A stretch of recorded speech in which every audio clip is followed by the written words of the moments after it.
ጽጌረዳ ባለፈው ጽጌረዳን ለእናትሽ ነው የምናገረው፣ አንቺ ምን እያረግሽ ነው እዚህ ነብዩ ቤት እያለቻት ነበረ። እዚህ እየሰራው ነው በትርፍ ሰዓት ስትላት፣ በቃ ለእናትሽ እናገራለሁ ሰራተኛችን ብትሆንም በጣም ይቅርታ እያለቻት ነበረ ጽጌረዳን። ሄቨን ጽጌረዳ ባክሽ ለእናቴ አትንገሪያት፣ እኔ የፈለግሽውን ቅጣት እቀጣለሁ እያለቻት ነበረ። እንደዛ ከሆነማ ለእናትሽ እንዳልናገር ከፈለግሽ ነቢዩን ሂደሽ ተንበርክከሽ ይቅርታ ትጠይቂያለሽ እያለቻት፣ እሺ ጠይቃለሁ ብላት ሄደች ማለት ነው። ይቅርታ ጠየቀች ጽጌረዳ። ሰላም ወዶችዬ እንዴት ናችሁ? ሁን ያለው አልሐምዱሊላህ። እንግዲህ ዛሬ ጽጌረዳ ክፍል 6 ይዤ መጥቻለሁ። ላይክ፣ ሼር፣ ሰብስክራይብ ያደረጋችሁ አበረታቱኝ እና እንግዲህ ጋበዛት ማለት ነው ነብዩ ጽጌ ሄቨንን ከካፌ ይዟት ሄደ። አታወራም እንዴ ለምንድን ነው ዝም ያልከው ስትለው፣ ያው ማኪያቶ እንድጋብዝሽ ስለሆነ የፈለግሽው ማኪያቶ ጋብዝሻለሁ ሲላት፣ እኔ እኮ ማኪያቶ መጠጣት ፈልጌ አይደለም ጋብዘኛ ያልከው እንድናወራ ስለፈለግኩ ነው እንጂ እያለችው ነበረ ነብዩን። ስለምን እናውራ እያለት ነበረ። ሄቨንም ስለ አንተ፣ ስለ ቤተሰቦችህ፣ ስለ ትምህርትህ፣ ስለ ህይወት በቃ ስለ ሁሉም ነገር እንድናወራ ነው አለችው። ስለዚህ አንቺ ስለ ራስሽ ንገሪኝ እስኪ እያለት ነበረ ሄቨንን ነብዩ። እሺ ስለ እኔ ምን ልንገርህ እያለችው ነበረ ሄቨን። አንቺ ደስ ያለሽን እኔ አዳምጥሻለሁ፣ አንቺ ደግሞ ስለ ራስሽ ንገሪኝ እያለ ነብዩ። እኔ የምኖረው ከእናቴ ጋር ነው፣ በጣም ስማርት የሆነች እናት አለችኝ አለች ሄቨን። በጣም ጠንካራ እናት አለችኝ፣ ከፈለክ ደግሞ አስተዋውቃለሁ አለች ሄቨን ነብዩን። እሺ ስለ ጽጌረዳ ንገሪኝ እያላት ነበረ። ጽጌረዳ እናቷ እንዳረገዘቻት ልትወለድ ስትል አባቷ ጠፋ እና እንደ አጋጣሚ መንገድ ላይ እናቴ አግኝታቸው እኛ ቤት እናቷ ተቀጥራ እንድትሰራ አደረገቻት እያለች ነበረ ሄቨን እየነገረችው የነበረው ለነብዩ። እንግዲህ ጽጌረዳ እኛ ቤት ነው ተወልዳ ያደገችው እያለች ነገረችው ለነብዩ። እንግዲህ ነብዩ እኔ እንደሷ እንደ ልጅ ማንም ሰው ንቆኝ አያውቅም እያለ ነበረ። ሄቨንም እባክህ እሷን ነገር ሰው በቃ እርሰው ምንም አይደለም እያለች ነበረ ሄቨን። ጽጌረዳ እኮ ተራ የቤት ሰራተኛ ልጅ ነች፣ በቃ ምንም እኮ ሊያናድድህ አይገባም አለች። አንተ ራስ ለምንድን ነው ከተራ ሴት ጋር ራስን የምታወዳደረው እያለች እንግዲህ ሄቨን ጉራዋን ጀመረች። እኔ ራሴን እያወዳደርኩኝ አይደለም፣ ግን እሷ ላይ ያደረግኩን ነገር በቂ አይደለም እያለ ነበረ። እና ምን ፈልገ ነው እያለችው ነው ሄቨን። እኔ እሷ አይኗ ጠፍቶ እያለቀሰች ዝቅ ብላ እንድትሄድ ነው የምፈልገው አለ ነብዩ። ቆይ ግን እንደዚህ ማድረጓ አስፈላጊ ነው አለች ሄቨን። አዎ በጣም አስፈላጊ ነው አለ ነብዩ። አዎ ይህንን ማድረግ አለብኝ እርግጠኛ ነኝ አለ ነብዩ። እርግጠኛ ነኝ አንቺ ደግሞ በዚህ ነገር እንደምታግዢ ሲላት፣ አዎ የፈለግከውን ነገር ጠይቀኝ አግዛለሁ አለችው። እንግዲህ መልሰው ጽጌረዳን ሊያስለቅሷት ማለት ነው። በቃ አሁን ዛሬ ቤት ገብቼ የሆነ ነገር አደርጋታለሁ አለች ሄቨን። ማለት ምን ታደርጊያለሽ አላት ነብዩ። ምን አስበሽ ነው ሲላት፣ ያው እናትና ልጅ በጣም ነው የሚዋደዱት፣ ጽጌረዳ እናቷን በጣም ነው የምትወዳት አለች። ስለዚህ እኔ እናትና ልጅን አጣላችኋለሁ አለች ሸሯ ማለት ነው። ጽጌረዳና እናቷን ልታጣላቸው ነው። እሺ ግን በምን መንገድ ነው ከእናቷ ጋር የምታጣያት? እናቷ ጋር ብታጣሊያት እኔ ምን እጠቀማለሁ አለ ነብዩ።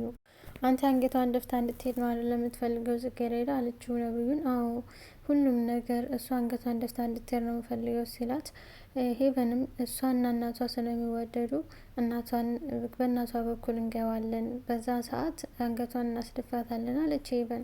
እንግዲህ እሺ እንዴት ነው ከእናቷ ጋር ልታጣያት ያሰብሽው አላት ነብዩ። እነግርሃለሁ ሀሳቤን እንዴት እንደሆነ አለች ጽጌረዳ። እንግዲህ እንደዛ ብላ ነብዩን እጁን ማሻሸት ጀመረች። ነብዩ ግን እንድትነካው አይፈልግም። የፈለግከውን ነገር መጠየቅ ትችላለህ አለች። ጭራሽ ጽጌረዳ ኩሽና ነበረች።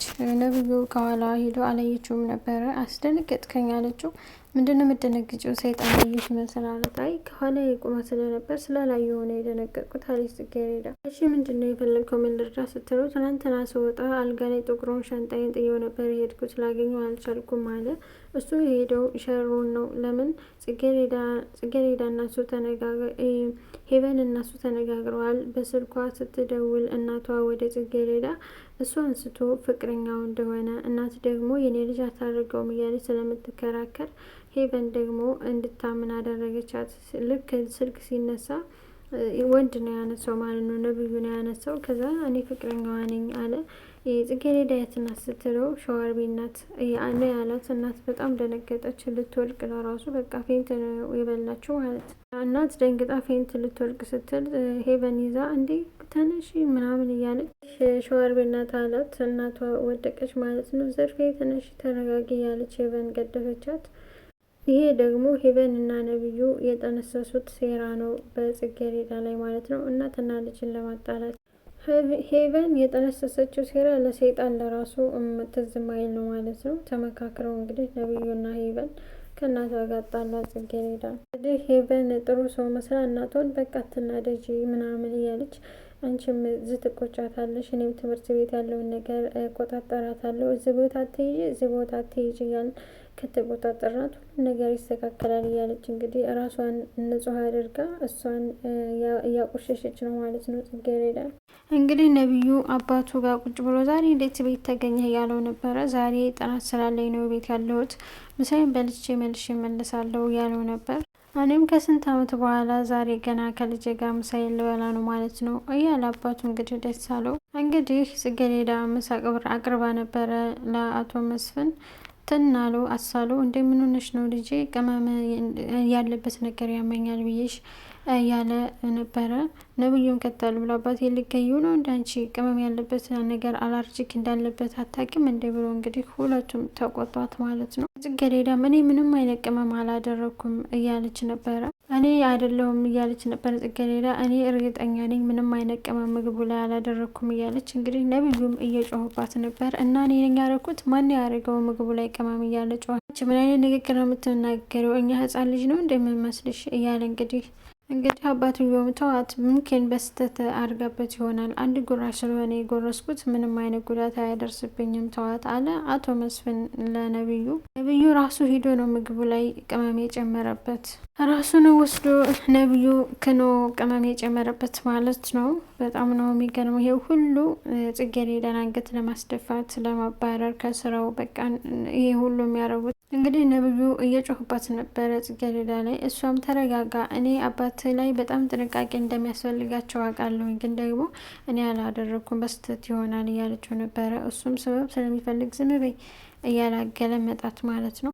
ትሰሚያለሽ አንቺ የማትረቢ አባቴ አንድ ነገር ቢሆን አልለቅሽም፣ በአንቺ ሰበብ መታመማ አይደለም ምንም ነገር አይደለም፣ ተቆጥቶ ለራሱ ባገኘው እገድልሻለሁ እያለ እንግዲህ ነብዩ በራሱ ጥፋት እሷ ላይ ጮኸ ማለት ነው ጽጌረዳ ላይ። እንግዲህ እሷም ሁለተኛ የለመደኝም በጣም ይቅርታ አለች። መቼም የሰራተኛ ጉድ ነው ይሄ ሁሉ፣ ብናጠፋም ባናጠፋም እኛን ጥፋተኛ የምንሆነው። የአንቺ እናት ተራ ሰራተኛ ስለሆነች ወጥ ከመቀቀል ውጭ ሌላ ምንም ነገር አታገለግሉም እያለ እንግዲህ በጣም ሰደባት ማለት ነው። ይሄ ደግሞ ምን ማለት ነው ብላ አፈጠጠችበት ጽጌረዳ። የምናገረው እኮ አማርኛ ነው፣ አስተርጓሚ ይምጣልሽ እንዴ አለ ነብዩ።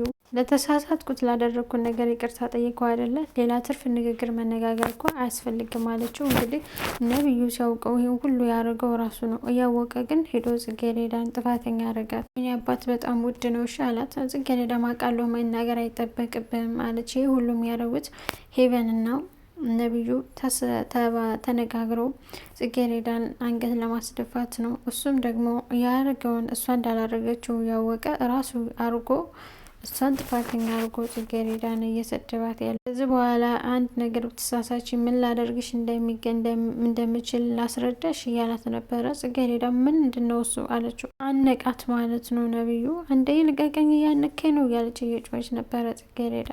በድጋሚ ብትሳሳች ዋጋ ነው ማስከፍልሽ ብሎ እንግዲህ ሊገላት ነበረ። ከዛን ጮሃ ለቀቃት ማለት ነው። እንግዲህ ጽጌረዳ ምግብ ወሰደች ለአቶ መስፍን። አቶ መስፍን አሁን እንዴት ነው ታለች። ደህና ነኝ አሁን ይመስገን እያለት ነበረ አቶ መስፍን። ጽጌረዳን በጣም ይቅርታ ለተፈጠረው ስህተት፣ ካሁን በኋላ እንደዚህ አይነት ስህተት አልሳሳትም እያለች እንግዲህ ይቅርታ ጠየቀች ማለት ነው። እሺ መልካሙ ሊሆን ለውት አሁን ወደ ትምህርት ቤት ልሄድ ስለሆነ ስመልስ ደግሞ አየወታለሁ ብላ እንግዲህ ጽጌረዳ ወጣች ማለት ነው። እና እንግዲህ ባለፈው የነገርኩሽን ነገር ምን አረሽው እያላት ነበረ አቶ መስፍን። ምንድነው እሱ አላስታወስኩም ስትለው፣ ባለፈው የጠቆምኩሽን ነገር ባለፈው ያላት ምን ነበረ፣ ጊዜሽን በትምህርት ከምትፈጂ እኔ ባንድ ወር ውስጥ ሁሉንም ነገር ሰጥሻለሁኝ እሰቢበት ብሏት ነበረ ጽጌረዳን አቶ መስፍን። እሷም ደግሞ እኔ ረስቸዋለሁኝ አላስታወስኩም ማለች። ስለዚህ ቤት ስለ ሀብት ንብረቱ አንቺም ደግሞ እንደፈለግሽው ነሽ ስለምትኖሪው ህይወት ነው እኔ እሰቢበት ያልኩሽ እያላት ነበረ አቶ መስፍን። አልገባኝም ማለች ጽጌረዳ። እድሜ ልክሽን ብትሰሪ የማታገኘውን ገንዘብ እኔ ልስጥሽ እያልኩሽ ነው አለ አቶ መስፍን። አንቺም ህይወትሽን ቀይሪበት ያለ ነበረ አቶ መስፍን። ምን አስቦ እንደው አልገባኝም እኔ ለራሱ ማለት አለች ጽጌረዳ። ይህን የመሰለ መልክ ይዘሽ መንከራተት የለብሽም መንገላታት የለብሽም አለ አቶ መስፍን። ጽጌረዳን በጣም ይቅርታ መሄድ አለብኝ ብላ ወጣች። ጽጌረዳ በደንብ ሰቢበት አላት አቶ መስፍን። ጽጌረዳም እኔ ምንም የማስብበት ነገር የለም እኔ እሳቸው እንደሚያውቁት አይነት ሰው አይደለውም አለች ጽጌረዳ።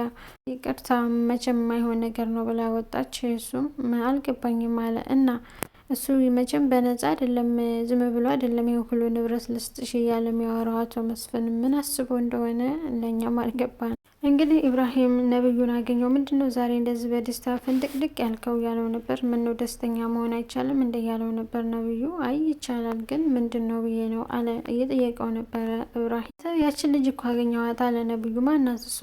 ያችን ልጅ ነው አማ ጽጌረዳ መሆን አለበት አለ ኢብራሂም። አዮ እሷን ነው አለው።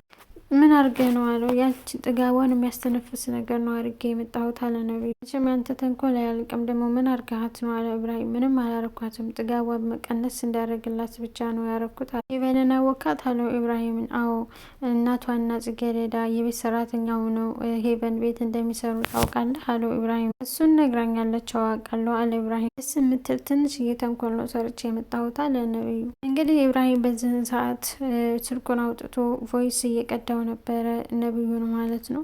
ሁሉንም ነገር እየነገረው ነበረ ለኢብራሂም ነብዩ። እንግዲህ የጽጌረዳ ፍቅረኛ ሆኜ ነው የተወንኩት። ቤት ስትደርስ እንግዲህ ምን እንደሚፈጠር አላቅም አለ። ከእናቷ ጋር እንዳጣላት እየነገረው ነበረ ለኢብራሂም። የምር ግን ትክክል አላረጋቸውም እያለው ነበረ ነብዩ ኢብራሂም ነብዩን ማለት ካንተን ከማይመጥኑ ሰዎች ጋር ዝቅ ብላይ እንደዚህ ማድረግ ያሳዝናል እያለው ነበር ነብዩን። እኔ አላወከኝም ማለት ነው እያለ ነበር ነብዩ። አንተ ይሄን ትላለህ እኔ ገና ከዚህ የበለጡ ብዙ ነገሮችን አረጋለሁ እያለ ነው ገና ለኢብራሂም ማለት ነው። ኢብራሂም የሚፈልገውን ነገር ሪከርድ አድርጎታል ነብዩን። አሁን ቢዋሽ ለራሱ ለጽጌረዳ ይጠቅማታል ብዬ አስባለሁ። ቆያለህ መሰል አለው ነብዩን። አዎ ቆያለሁ ትንሽ ቆይቼ እመጣለሁ አለው። ኢብራሂም ተነስቶ ሄደ።